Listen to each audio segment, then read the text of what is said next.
Authorities say 126 people were doing routine work on the offshore drilling platform when it blew up Tuesday night. BP, which is taking the lead in the cleanup, said it's activated an extensive oil spill response. We have no shoreline impact at this time, and we continue to work with the Gulf Coast states to ensure the pre-positioning of oil skimmers and boom, so we're prepared to immediately attack any spill if it migrates to shore.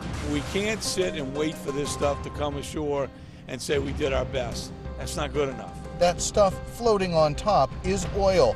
Oil so thick you can reach down and pick it up with your hand. It's a northern gannet, and that's a seabird. We are geared up and we are prepared for more birds. We haven't heard of any other birds at this moment. You can see the aerial photographs, and it's coming in. It's about the people of Louisiana doing everything we can to protect our coast, keep this oil out of our fragile wetlands, to protect our way of life down here. I said, oh my God, we've got to be on that boat. And I focused all of my efforts from that point on getting us on that boat.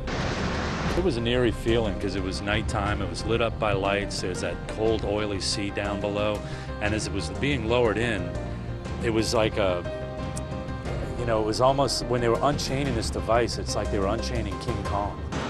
What I would say is what we attempted to do last night didn't work because these hydrates plugged up the top of the dome. Richard Pinegar with Dolphin Fire Rescue found an area with dozens of tar balls. That's tar. The oysters and the crab cakes. It's getting to a point where it's starting to get hard to get shrimp. And when we don't have no more shrimp, then we'll be out of business. It's not even like motor oil, it's like used grease. You know, you can't get used grease, cooking grease off your hands.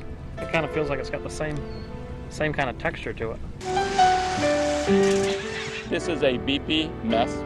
It is a horrible mess. It is a massive environmental mess. These were exceptional men. They were husbands and fathers, sons and brothers. These little balls, these are the tar balls that they're talking about. You know, I'd like my life back. So there's no one who wants this thing done more than I do.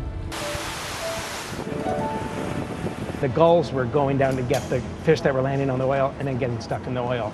So that's the reality of an oil spill. Oil so thick it blocks out almost all of the light below. Because of the darkness, I stayed just 10 to 15 feet under the surface. Tomorrow, I will meet with the chairman of BP and inform him that he is to set aside whatever resources are required to compensate the workers and business owners who have been harmed as a result of his company's recklessness. We care about the small people. What I would characterize as a shakedown, in this case a $20 billion shakedown. You had about this much shrimp on your po' boy. Everybody loved the shrimp po' boys here. Our waters are all around here. Our boys fished all the time to buy imported. BP says oil from its broken well has stopped gushing into the Gulf of Mexico. Do you know why this was inhibited on the Deepwater Horizon, the system? They did not want people woke up at 3 o'clock in the morning due to false alarms. A senior U.S. government official says BP Chief Executive Tony Hayward, under fire for his handling of the Gulf oil spill, is being replaced. Well, there's no question we're going to learn a lot from this accident in the Gulf Coast. It's going to be about equipment, people, different companies, and as a result of that, we're going to learn a lot about BP and the industry, and I'm sure there will be changes.